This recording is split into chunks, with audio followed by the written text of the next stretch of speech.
that's why you know the see aware yendo kwa so na yi si na de meka nya se nya minshira de odon sabe so bia so enyi nshira na memma de da wakoma so bia so no embre mu ma na ebusia woni mi sister be bon official ye be na official na ankasa so no ya me ankasa entrance nsa wo so minshira pa na me ankasa so mi wo musicians bi wo yuka kontase ka mam kwan a ka me mu nyina ba mi wo bi so Ghana like a wedding there. I reach DJ.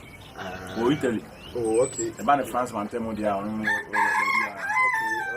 Yeah, me pen down. I'm musicians, baby. Yeah, but me record label UK. Zagazaa Empire Records. Zagazaa. I'm a chairman. My woman is just junior Wayosi. This man or the artist of what under Zagazaa in Abeba. Junior Wayosi. Yeah. I want to junior Wayosi. Junior Wayosi, or small, no, that's no Wayosi Nankasa. You junior Wayosi. What is Zagazaa Empire Records manager? And that the Zagazaa Empire Nankasa Indiana. Where so for? And a yata Wayosi. Only junior brother. So we need more. And so mama be quite party because they say me to what? If you fret me, I need you. It's me say I feed you. Never worry me about many munyam shen so I did. Abba. Now more sebi abonsan fobo mu pa. Anko mu ya tete montem.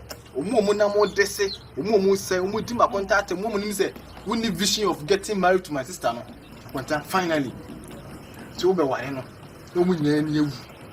Akonta ne ma de canopy ni ne ma ne say tent ni nuana no so de. No nipa bebre e wo ho.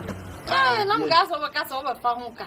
Na me no dia. Na me fa me ma conta di dia na bididi ha conta. Na me wo say me fa tent worker. E dum go aze me to ye. Me so me da ma so bebre.